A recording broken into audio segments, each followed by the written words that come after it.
Is it recording? Yes. Yeah. Okay. All right. Welcome to Ace in the Mitten. We're gonna interview Ralph Masiello today. He's a children's, well-known children's author and illustrator, and we're just gonna have some fun interviewing him, having a little chat, and then checking out his drawing as well, just to kind of encourage people from Michigan to check out Ralph's work and get to know him a little bit more. So, without further ado, Ralph. Is that me? Yeah. Is that me right there? Is that what I look like in real life? You look a little different than the last time I saw you. I look a little stiff, don't I? I don't know. Little, like kind of metal, and well, it's me over here. How are you today, Ralph? I am good. How are you? Doing pretty well. Trying to keep warm in Michigan. What's the temperature there today? I think in the 30s. What about? We're in the probably in the low 30s here too. Yeah, I think we're pretty similar. We're pretty Massachusetts and Michigan pretty much they're pretty similar in temperature throughout the winter and the summer. So yeah, it's chilly here too. I got my fire going over here. Nice. I've got the wood burning and the wood stove, and it's nice and toasty, and we're good to go. Excellent. That sounds good. Like a good day. Okay. And then everyone as well. This is Ralph Masiello, and then this is my son Joey Schilke. Hello. Hey, Joey. All right. We're gonna have a good conversation and some drawing, and we're gonna have a good time. Ralph, instead of doing the introduction, just gonna ask you a couple light questions so people can get to know you and your skill set. And then can I just make up the answers and not tell the truth, or should I tell the truth? You can mix it. I'm all about mixing it up. Life's too boring, so you got to do things to make it. Oh, my reality is not that boring. I don't think you've ever had a boring day. I don't think I have either. When did you start enjoying drawing? When you enjoyed drawing, or if you want to start at the point about where did you start with? Well, let's start with the first part of that question. When did I start enjoying drawing? I've always loved to draw since I was a little kid, but I never thought I was good at it. I never ever had any idea that I was good at drawing. First of all, we didn't have an art class in my elementary school, so nobody really taught me about drawing and painting when I was a kid. So I kind of used to draw on my own, and I would hide my drawings under my bed. My parents would see them, and my parents would encourage me, but I really had no idea that I could draw. Friends of mine would always be impressed by my drawings, but I didn't have a lot of self-confidence in that drawing ability. And really, I wanted to be a doctor when I was a kid. That's all I ever wanted to be when I was a little kid. I wanted to be like a neurosurgeon.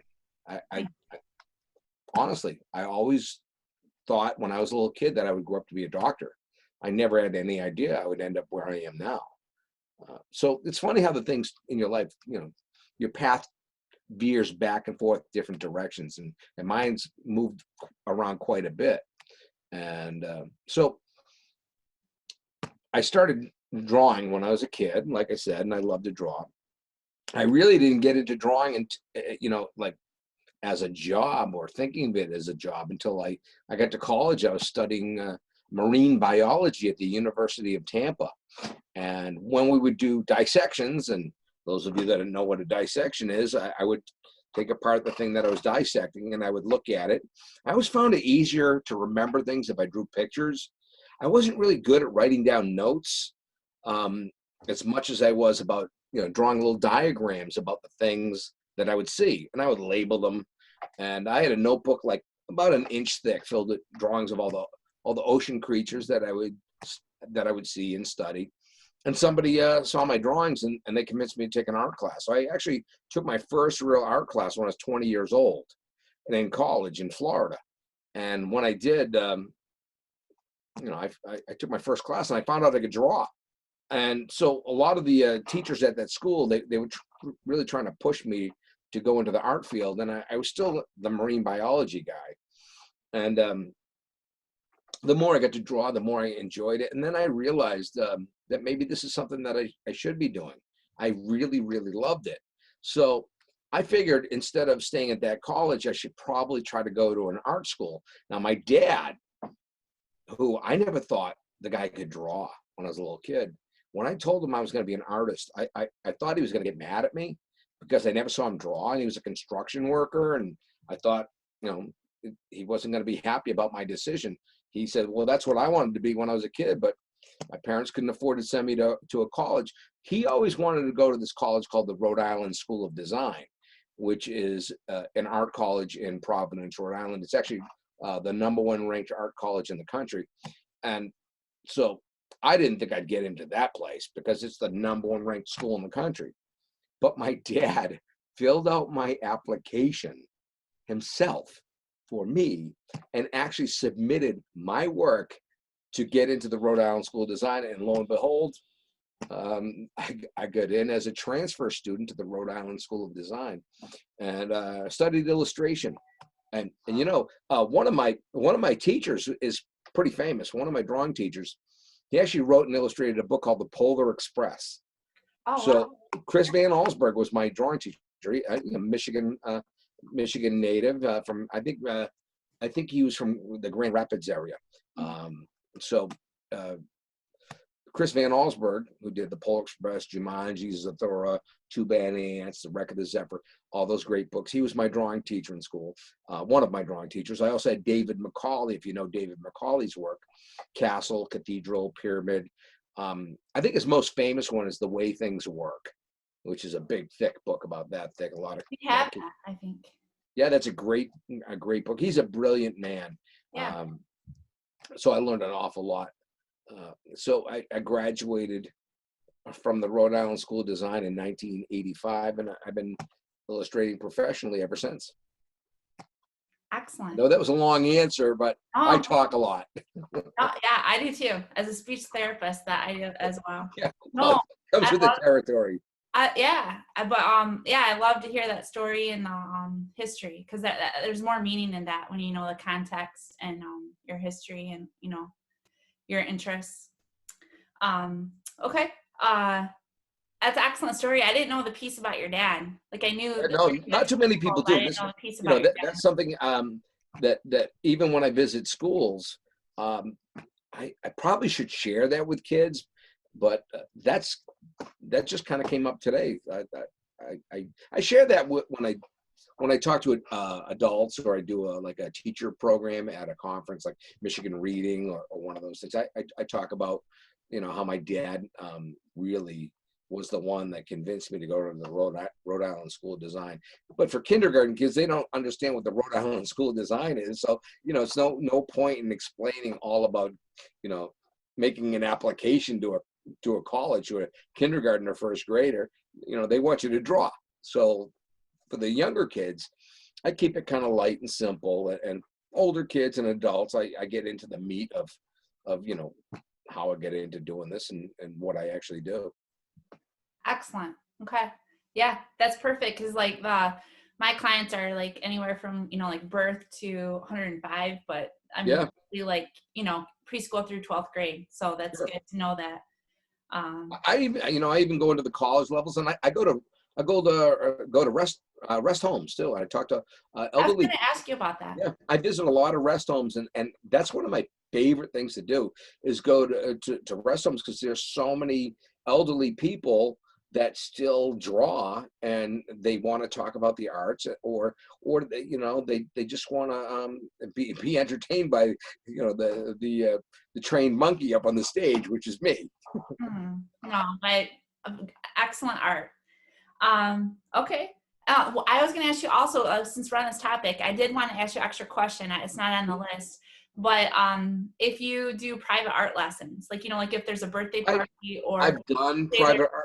I've done private art lessons, but I'm so busy working on books and things that it kind of cuts into my time to do those. Once in a while, I'll do private art lessons because of the COVID-19 thing. A lot of people have been, you know, contacting me to do private art lessons, but a lot of them wanted me to go to their homes, and I don't want to do that. I have a special needs child, right. and I don't want to be bringing the virus back to my daughter.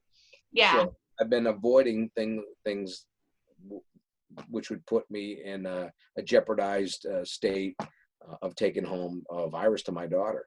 Right.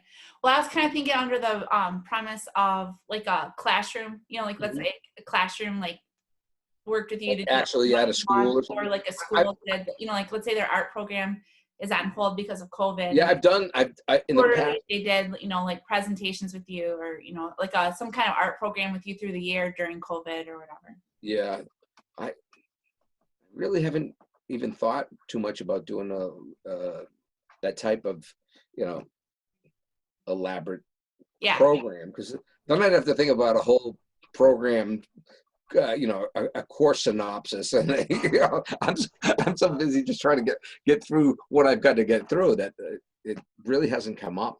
Maybe sometime in the future, I'd be willing to do a Yeah. long-term program. In the past, I have done some for a few colleges that are near where I live, where I've done like a winter session course, Okay. and done like the history of illustration, or or just a portfolio review. Right. Okay. With older kids, high school kids and college kids, I tend to do more portfolio reviews.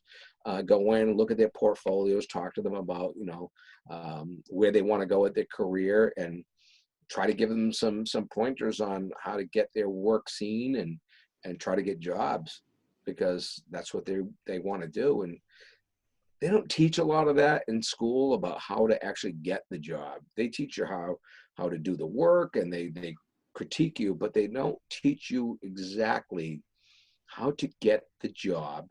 And little things like the taxes, and how you work out doing this as a business. Right. There's a lot more to this job than just drawing pictures. Right. It's a Right. business. Yeah. Yeah. But typically, I guess that's since we're already here, I'll just skip to the next question and then we'll go.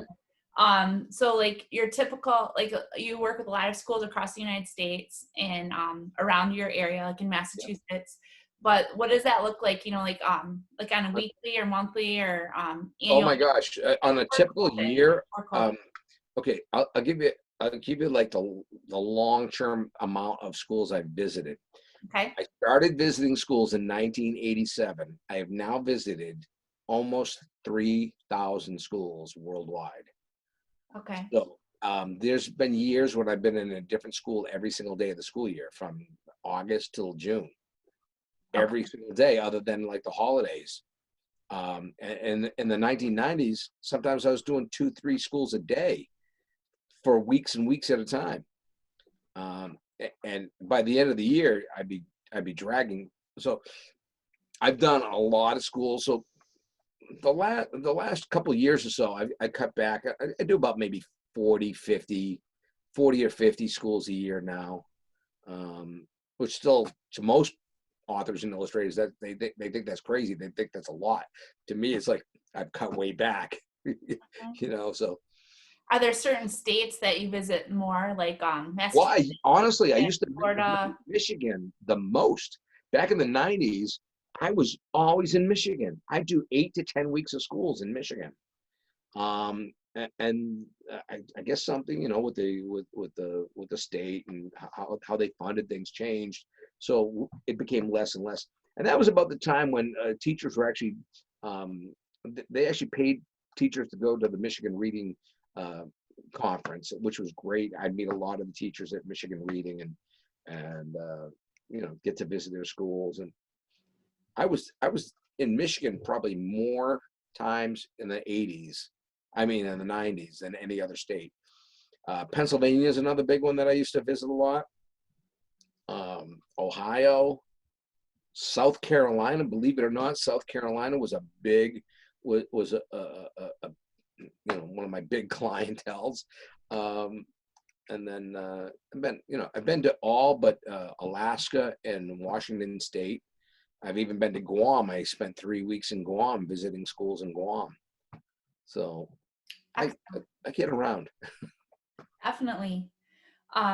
Okay. And then during COVID, like how you said, like you like to make sure, safety, COVID precautions, everything, you're primarily doing like Zoom meetings, but Yeah, you're doing doing Zoom some meetings. live presentations as well too, right? Yeah, yeah.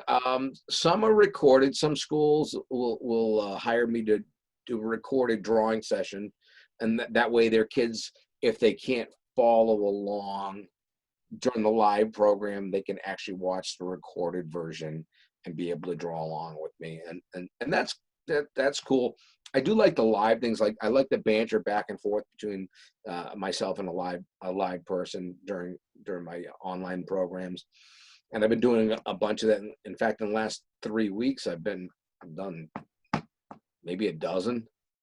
And I also work for a homeschooling company called Read Aloud Revival, and Sarah McKenzie, who is the head of Read Aloud Revival, she hires me 2-3 times a year to do programs for homeschooling groups, and that is seen by like 30-40,000 people worldwide.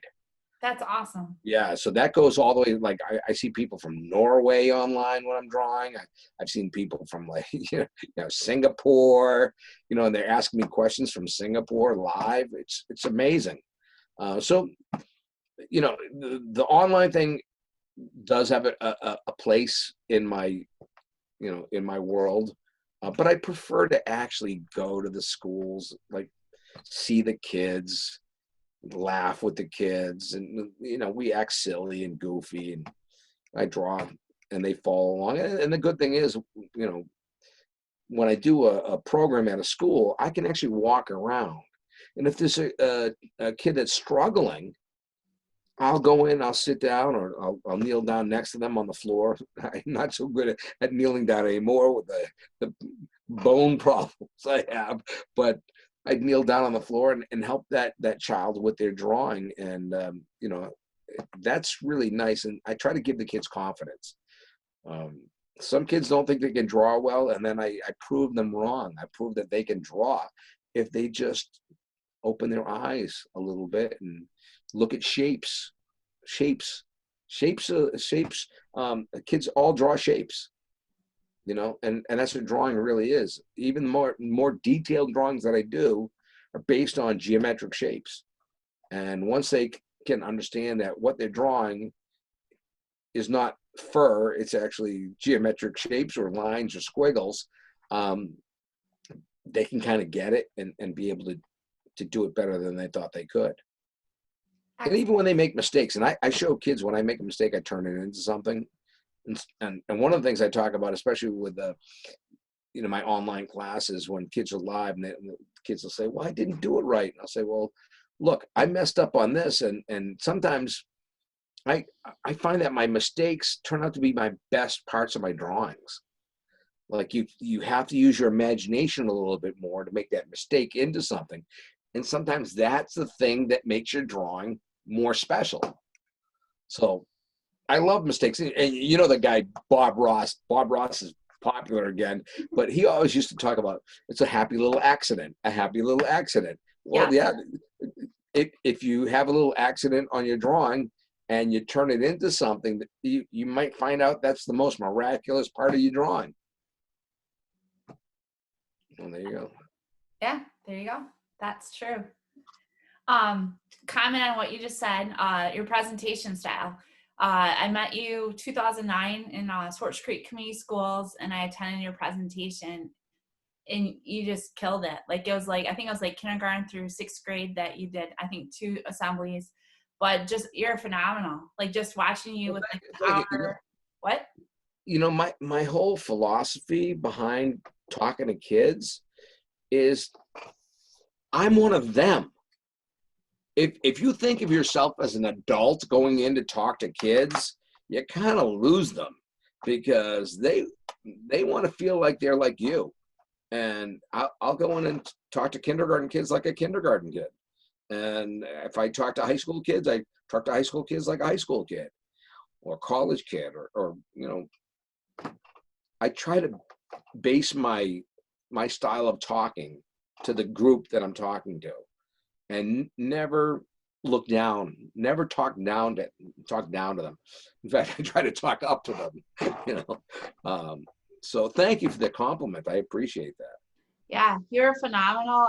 The best presenter I've ever seen at any school assembly, and I've worked at a variety of schools. And yeah, Thank you. you I have gotten comments. and favorite artist, illustrator, yeah, like everything. Like yeah, There's schools that have invited me back every single year for 28 years. 28 years. I've been going to these certain schools where I go to that same school every single year. And I ask them, why don't you hire somebody else? We don't want anybody else. right. And I try to convince them, like, hey, get my friend Dave, get my friend Marty. And they're like, yeah, we'll have Marty or Dave for some other grade. So I might do like kindergarten and first grade, because a lot of people, a lot of authors and illustrators, they don't want to talk to kindergarten kids. They don't want to talk to first graders. They want to talk to third graders or fourth graders. They don't want to talk to the little kids, because I think they're intimidated by the behaviors of little kids. And to me, that's the best part of it, is the little kids are so animated. It makes it fun for me. So a lot of times people say, yeah, you're the best we've had. But and I'll say, well, hire this person. No, we're going to keep hiring you. And that's fine with me. Believe me, I'm not complaining. So I appreciate the compliment, and Sure. I do the best I can. Yeah. It's all we can all do, right? Right. And yeah, since I met you, just like I always like to try to promote, yeah, your work and everything you do. And with that said, like we've had a couple conversations we don't have to talk about here. We can move into the drawing. But I'm trying to get you a couple more opportunities in the Detroit area. So yeah, so when we get those going, we'll talk more about that, whatever. But I used to spend a lot of time around the Detroit area, around Romulus and Livonia, Birmingham, and is it the Royal Oak area? yeah, There's tons of schools around Royal Oak and Sterling Heights and yeah. Troy.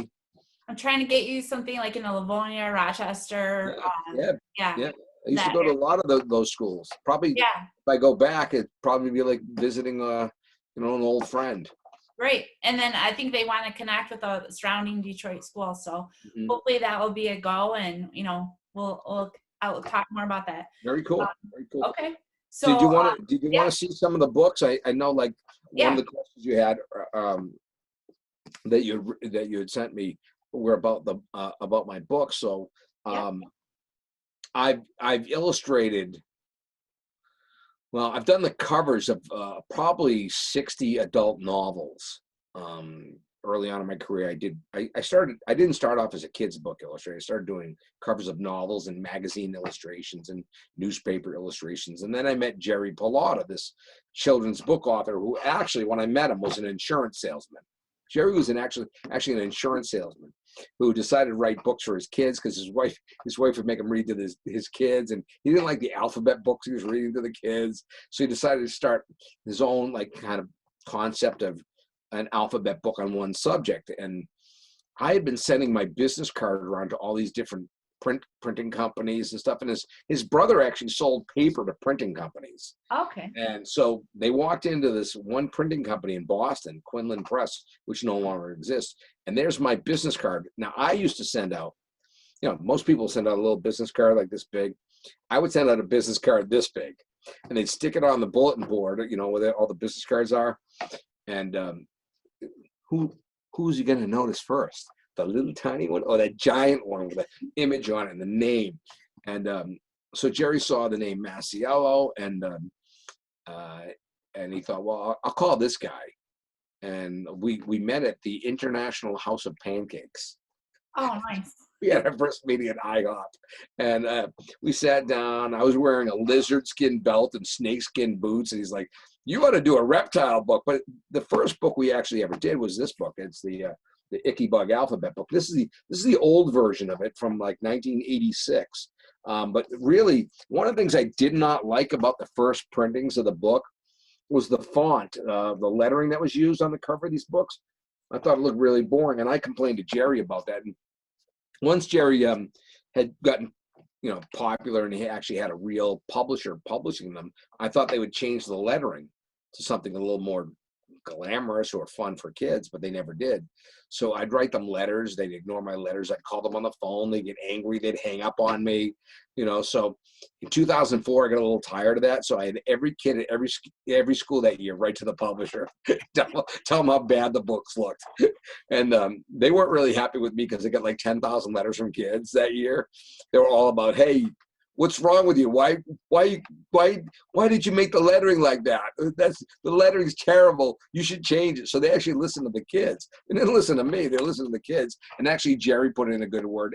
And they had a new art director there.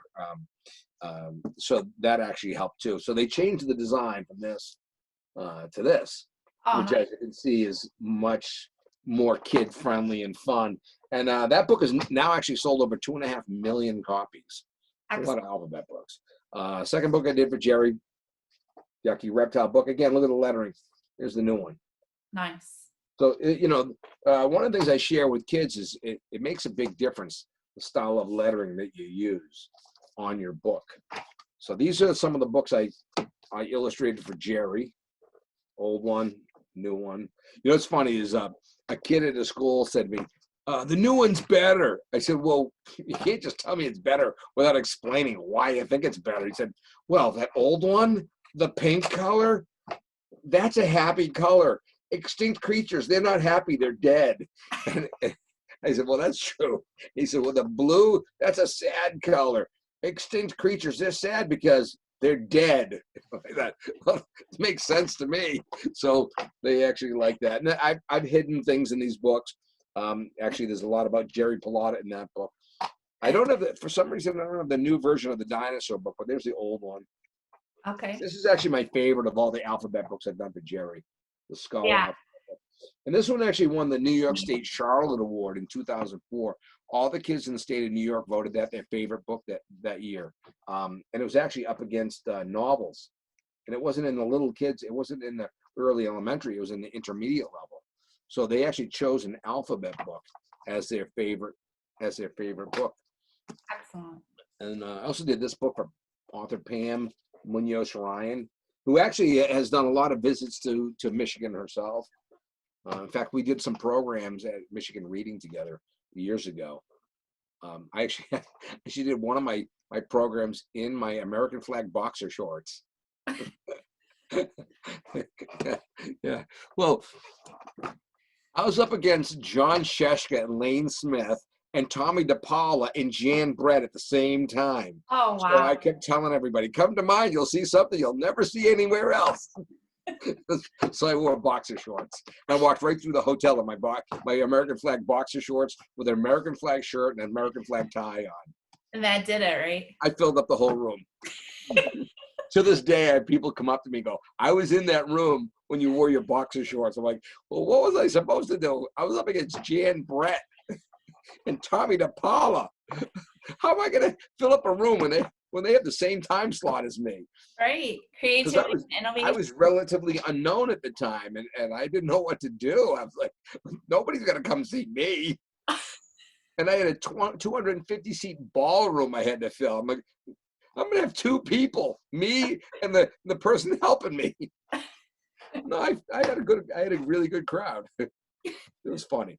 Yeah, probably filled the room. So lately, in the last, actually not lately, to me it seems like lately, in the last 20 years, I've been doing how to draw books for kids, and that's my big thing is teaching kids about drawing in a simple way. When you and I were kids, they had these drawing books that you'd have a circle and a circle. You put circles around circles. Then you turn the page, you erase the circles. Where'd those circles go? What were they for? I could never understand those as a kid. I wanted my drawing books or how I showed kids how to draw to be like the way kids build with Lego. You put one little piece down and you put another piece down. And as you build a Lego, you have this crazy big contraption. Well, same with drawing. A simple line, add another simple line, add another simple line, add another simple line. So when the publisher saw me doing this in schools, they asked me to do a bug drawing book, and that was the first one I did. And that thing is sold like crazy. And I always show kids that I turn myself on one of the creatures at the beginning of the book, so they were like, I am at the beginning of the book. I just turned myself into one of the creatures. But, you know, it's all step by step, all color coded. You know, nothing too, too, Yeah, too I could complete that page. yeah, I don't want it to be too difficult for kids. I want kids to feel confident. And, you know, it's just basically a way to teach kids that you look at something complicated and you can break it down into simple geometric shapes and lines, and they can draw from that. By the way, all my books are in Spanish. They're also in Chinese. I heard they're coming out in Cyrillic, which is, I guess, Russian. And one of my books is actually in Danish. The dragon drawing book is in Danish, and the title is Tegendrager. But there's my dinosaur book in Spanish, Awesome. ocean drawing book. I have a series of 20 of these coming out, so I'm actually under contract right now for 7 more books. Excellent. So and some are these books, and some are other books too. There's the dragon one. That's the one I have. I have the dragon one. Yeah, that sells like crazy. The Halloween book, that's more seasonal, obviously. And the robot book is mostly shapes and stuff. I like that one a lot too. And then the farm drawing book, there's a Chinese version of it. A Christmas drawing book, Chinese version. And then I had to do this other book. My daughter kept asking me to do this book when she was little. I kept saying, no way. I don't do that kind of book. She's like, but Daddy, please do the book for me. Don't you love me? So she wore me down. I had to do this book. Oh, excellent. And so I joke around with the kids at schools. I go, you don't want to see what I look like in this book. And of course, all the kindergarten kids, they start screaming, show us, show us, show us. So this is what I look like in that one. Oh. and then this is my new one. This one came out last year, probably the worst possible time ever for a book to come out during COVID-19. I like that book. Outbreak. Yeah, that one's it's still, even though it came out at a bad time, it's doing pretty well.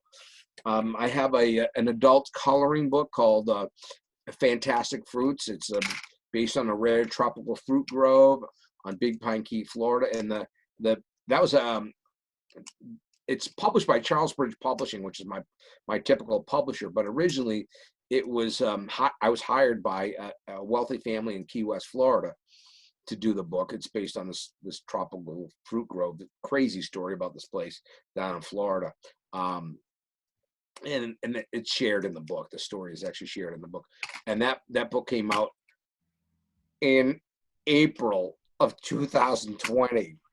Worst possible time, and I was supposed to go to Dubai to release the book at the Sharjah Book Festival in Sharjah. I remember that.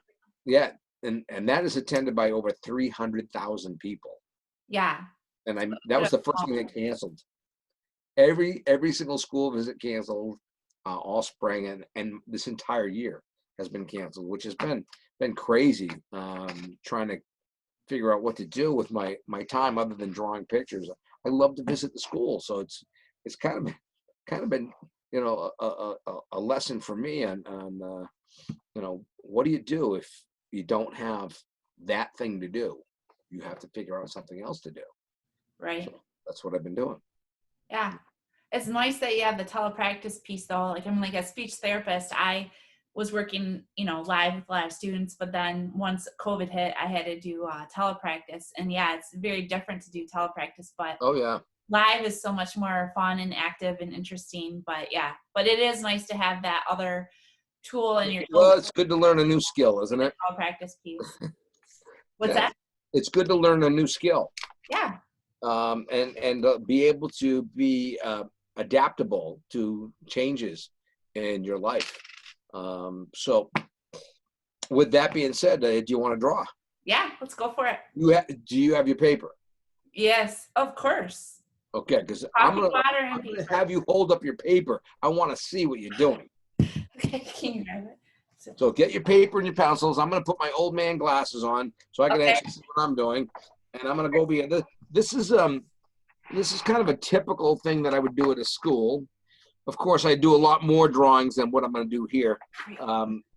So one of the books that I have coming out is a unicorn drawing book. You can hold it vertically. See, by the way, this is a table. The Okay. best, this is the best easel you can have is a 6-foot folding table. Better than a regular easel. So you lock down one set of legs. Here's a good lesson for your schools. You lock down one set of legs on a 6-foot folding table, stand it up vertically, makes the best easel. You take the paper to it, and I use my some of my weights from my exercising. Not that I've been exercising much lately. I use one of my weights to hold it, so it's really steady. But you can put anything on, bag of sand or something on the leg, so it's a little more solid. Great surface to draw on, and it's tall, so kids in the back of the room can actually see. And so I'm gonna stand up here, and we're gonna be doing something from a book I haven't even started yet. It's gonna be a book about how to draw silly monsters.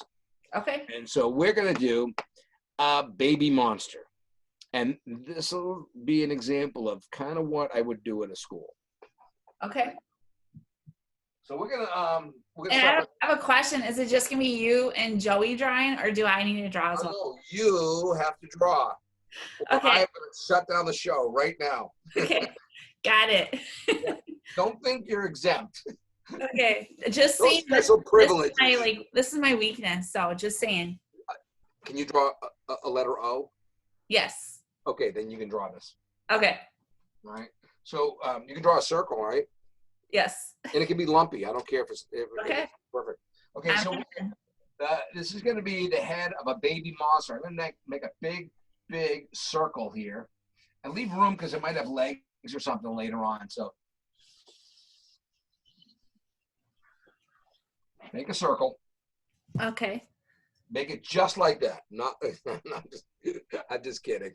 It can be lumpy. It can be bumpy. Sometimes it's better if it's bumpy and lumpy. It gives you character. Okay. So when you have your circle done, that's going to be the head of your baby.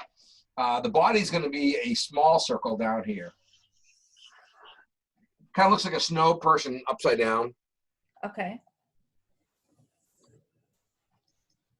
I'm sure you were able to handle that, right? So far, we're good. So far, so good. So now we want to have some arms. So I want to have like a T-shirt. So from where the head and the body meet, we'll have a line going out like this, and a line going out like this. Okay. I'm going to turn this into kind of like a rectangle hiding behind this. So I go down, and then in, down, and then in. Okay. So those will be like the sleeves of the T-shirt, and you could put some pants on it or something. Now I'm going to have I'm going to have some underpants. It's Captain Baby Monster Underpants. Don't tell Dave Pilkey I did that. All right. The one that did Captain Underpants, right, Dave Pilkey? I think he did Captain Underpants. Mm-hmm. And for the collar, I'm going to make like a little smile. And I'll double that up too, so it's like the collar. Maybe this shirt shrunk in the dryer, so I'll make a line that goes up and down. And you can put a belly button in there if you like. Now, what kind of legs are you going to have? I've drawn this at schools, and I've seen kids make like chicken legs with like bunny slippers on them. You could do octopus tentacles, which would be kind of fun, having octopus tentacles coming out of this thing. Just to make this one simple, I'm going to make 2 lines. I'm going to make a line that goes down like this, and a line that goes down and goes to a point. Could be a genie. I don't know. Yeah, I like that. Or it could have a line going out and a line going out, and then a wiggly line, and then go in, and a wiggly line, and go in, and put some lines on that. So we got a little mermaid tail there. Nice. If you want to have like letter U's here for scales, you can put like letter U's here. If you want to have pointy scales, that'd be like letter V. So there's my little mermaid tail. You got that? So far. Okay. Are you ready for the hands? You can use your own imagination for your hands, but I'm going to show you how to do Maine lobster claws. Woo! Because you people in Michigan don't know what a lobster really looks like. Right. So a Maine lobster, has a crusher claw and a pincher claw. The crusher claw is a big rounded claw, and the pincher claw is more pointed and it's more pinchy. So we're gonna do the crusher claw. So right here from the end of the sleeve, we're gonna make a line that goes up a hill and then down a hill. So we're gonna go up a hill and down a hill. So up a hill, then down a hill. And a lot of times when people make claws, they make the opening of the claw go all the way back and then the other part right there, so there's no muscle. That's a weak claw. If you know crab claws and lobster claws, they have a lot of muscle, you know, where the hand is, you know. So we want to have a lot of muscle in our claw. So you don't want to have that opening go way back there, because then that'd be a little tiny muscle and that'd be a very weak claw. It couldn't crush anything. So you want to have this go back about halfway, maybe not even halfway. And I kind of make it a little bumpy. So you're going over the hill, down a hill, then you go back about halfway. Then we'll make a line that kind of goes down a little bit on an angle. And then we're going to bring that back up here, make a line that kind of looks like a smile going back up to the sleeve. Okay. And then you need its thumb. So you have the other part of the claw. That's going to kind of go like this. If you want to make it wide open, you make it go way down like this. So I'm going to make a line that kind of looks like a smile, a slight smile, and rounds out and make a bumpy line going back in. Okay. There you have the crusher claw.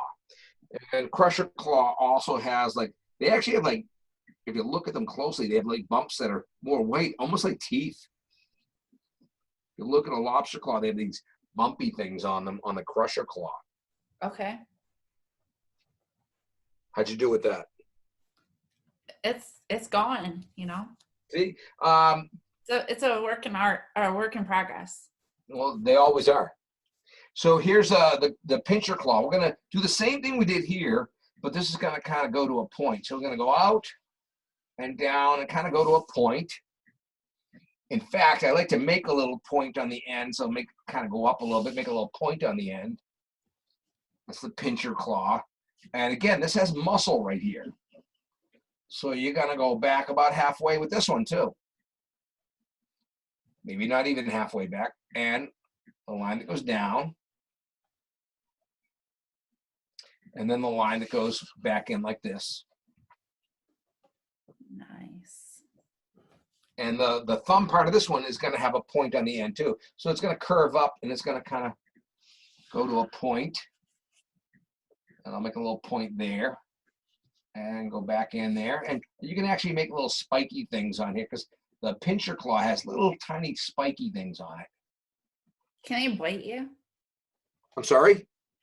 Like, do they like scratch you or not? Like, if a lobster's in Maine, like, what do they do? I don't know. Well, I used to catch lobsters by hand. You can't spear them. I used to go scuba diving for them. But I don't know if you can see the scars on my knuckles. Those are from lobsters grabbing onto my hands. Gotcha. A 14 3/4 pounder one time, which looked like it was about 40 pounds underwater. But and the claws in real life, they were like this big. Wow. Yeah, I stuck my hand right in it. Almost took my hand off. Yeah, you gotta be careful. The smaller ones, they bite down on your hand, but unless they're like 2-3 pounds, they're not gonna really do a lot of damage to you. But once you get up to like maybe 1.5 pounds, 2-3 pounds, they could break a finger. Okay. Okay. Now let's do some ears. Now the simple way to make an ear is just like a letter C and a backwards letter C. So I'll make a letter C and a backwards letter C. You can make these big or small. I like to have mine kind of goofy, big ears. You know how your ear, it kind of rolls over on the top there. We'll make a line that goes up from about the center, kind of curves up like this. Kind of from the center, goes up and curves out like this. To give you the impression that it's like 3-dimensional on the top there. Okay. Now you can decide what kind of eyes you want. You can have 10 eyes, you can have 100 eyes. I tend to put one giant eye on this one. Big circle. And then I'll put another circle in here. And so this will be the pupil of the eye. And to make eyes shiny, you leave a little highlight on the eye somewhere. So I'll leave a white spot on the eye right there.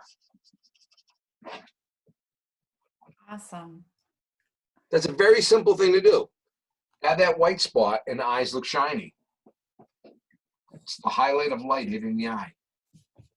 And you can put a little nose there if you want, or you could just have a big giant mouth going around with big sharp teeth, or you could have a little tiny nose and a little tiny baby mouth.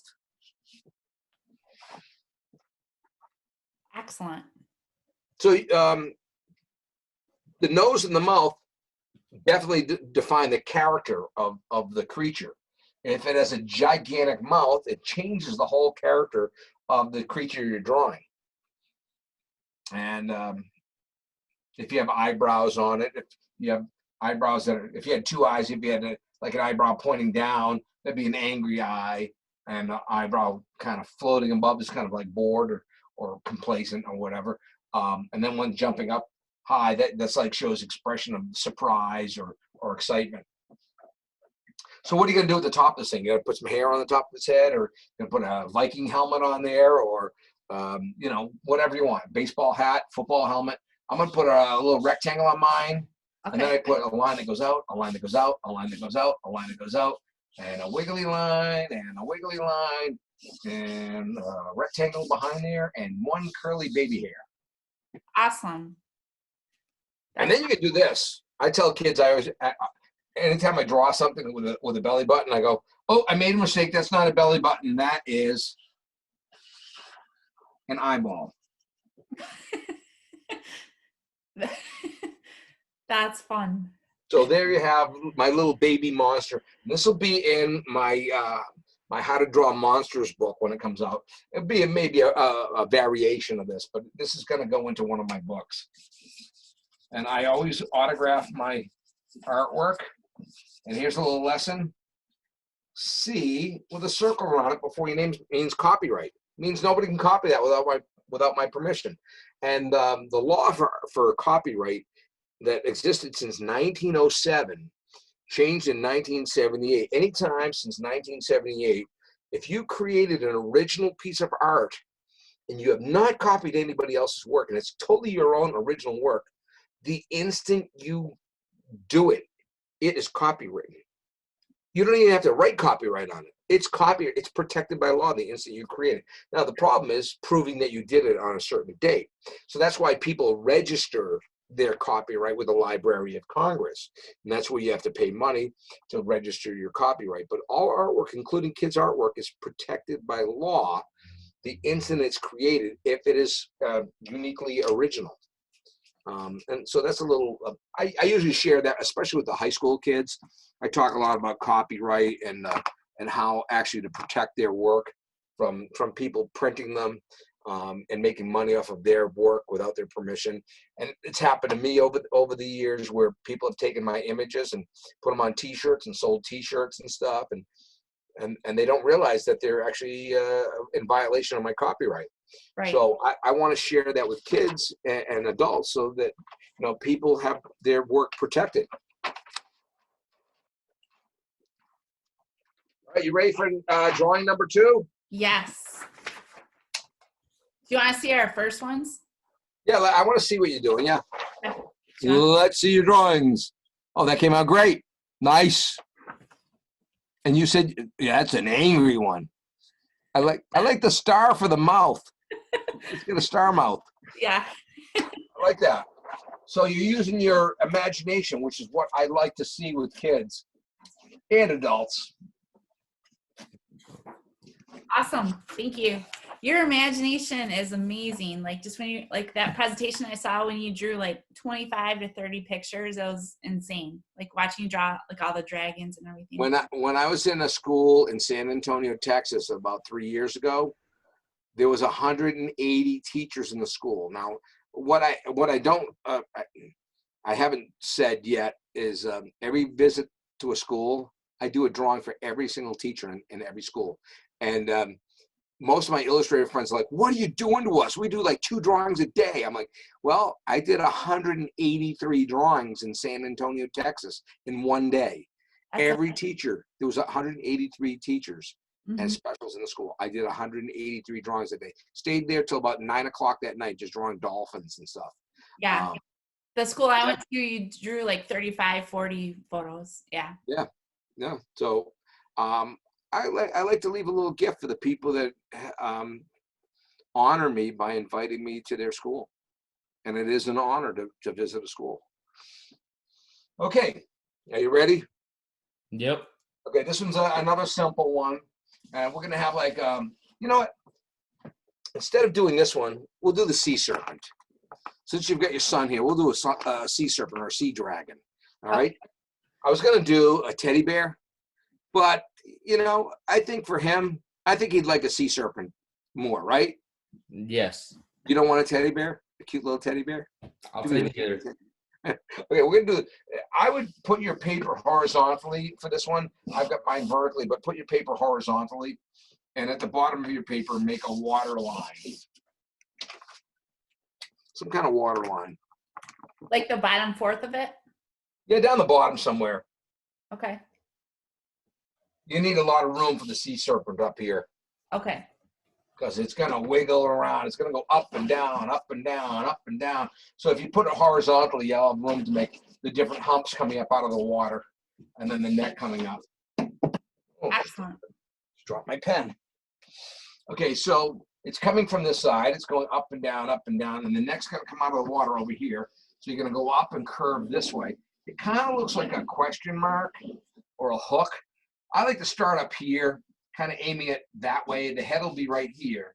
So this will be the neck, kind of going around and down in the water. You see how I use my finger before I actually draw. A lot of times I try to plan things out with my finger. So it's going to kind of go like this. Nice. Looks like a question mark. It's swimming punctuation. You make 2 of these side by side. And as it gets into the water, make it a little wider so the neck gets a little thicker as it goes into the water. So make another line. Don't touch those together, by the way. Couple question marks, went for a swim.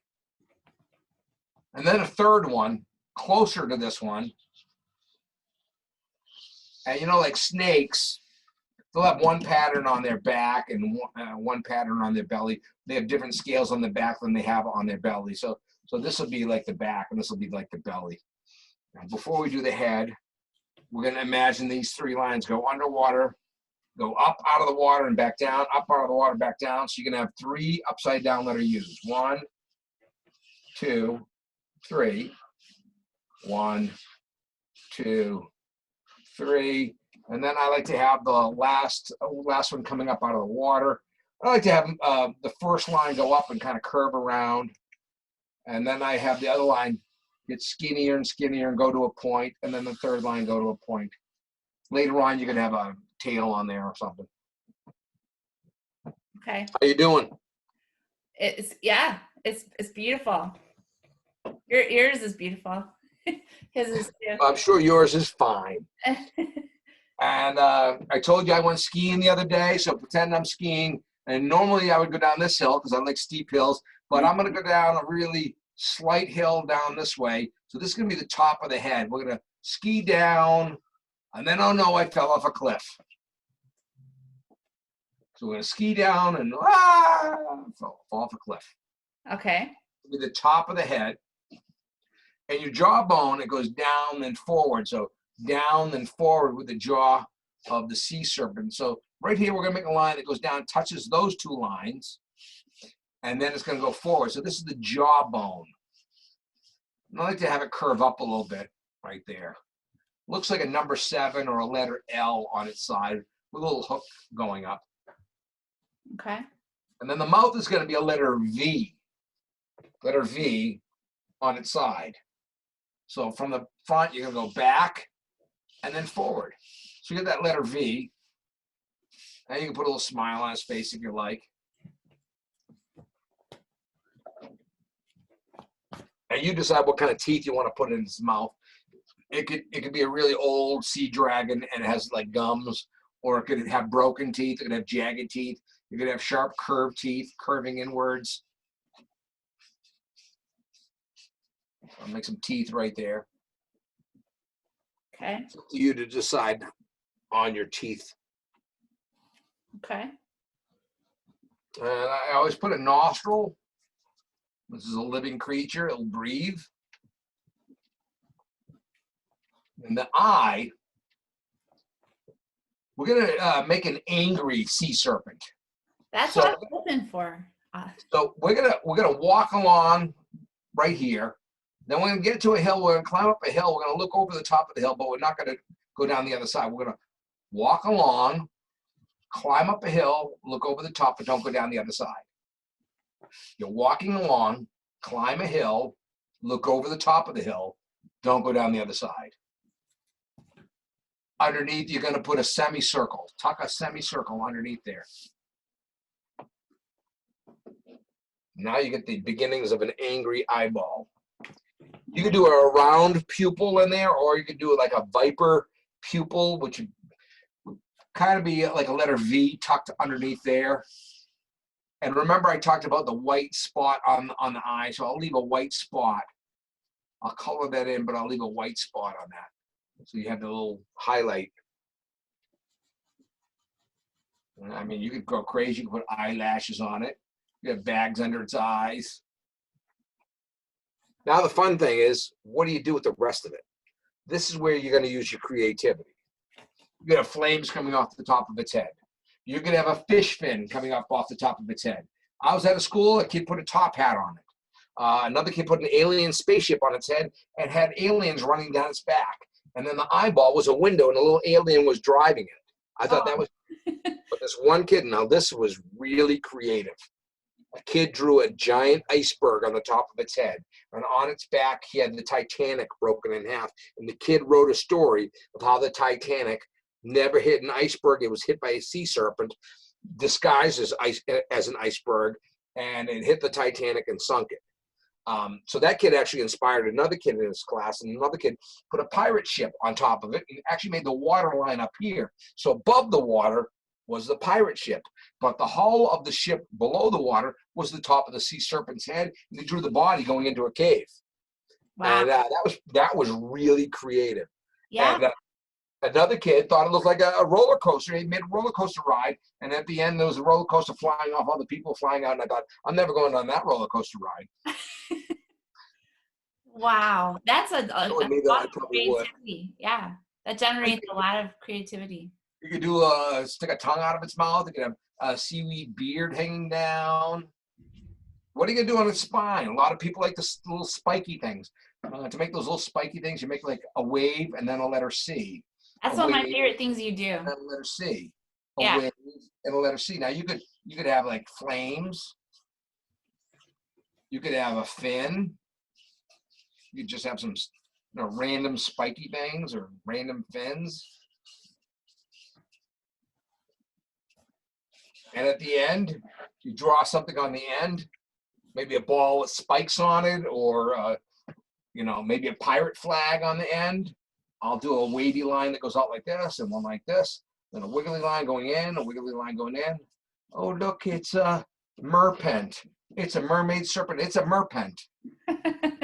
But then if you do this, wiggle, wiggle, wiggle, wiggle, wiggle, wiggle, wiggle, wiggle, and make a spiral line, now it's a unimerpent. Oh, yeah. Yeah. It's a mermaid. It's a serpent. For your unicorn book. And guess what? It is going to be in my unicorn book. Perfect. Is in my upcoming unicorn drawing book. I have a flying unipig. A flying unipig. And on that page it says, "I'll draw this when pigs can fly." Okay. And so I have a unikitty, a unipuppy, a jackalope, which is actually like a jackrabbit and an antelope, but I put a unicorn horn on it, so it's a unijackalope. And then I have the regular typical unicorns in the book too for kids to be able to draw. But I wanted to create my own unicorns to show some creativity. Yeah, put your own spin on it. When you're done, sign your name, the date, And for me, the copyright symbol. And there you have it, folks. A lesson with drawing with Ralph. Excellent. Well, I hope you guys had a good time. Let me see what you did. Yeah. I have to put my old man glasses on and get closer to the screen so I can see what you did. I'll let Joey go first because I was. All right, Joey, let me see. Oh, that came out great. Looks good. Thank you. Looks good. All right. It's this. Now, Other one's a little bit better. This one's a little more rough. I was enjoying your drawing more. What are you talking about? That came out great. I have a unicorn female. So There you go. yeah. Looks nice. Good job. Can you see where the fire is? Yeah, I can see it. That's the worst part. It's fine. It looks good. I did the teeth and the whatever. But yeah, but in your scales on the back.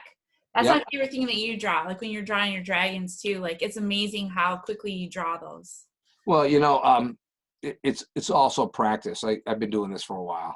I don't expect people that don't draw for a living to be able to draw as quickly as I can. I was actually at a program at Salve Regina University in Rhode Island, and it was funny because there were only like 20 kids in the group. They were all, bussed in from other schools. It was a Saturday, and I thought, oh well, since there's kids and a whole bunch of teachers, I said to the kids, well, if you kids want, I'll draw a picture for you. Just just have to wait. And so at the end, I went out in the hall with the easel and I drew the 20 drawings. But then all of a sudden, all the busloads of kids came in.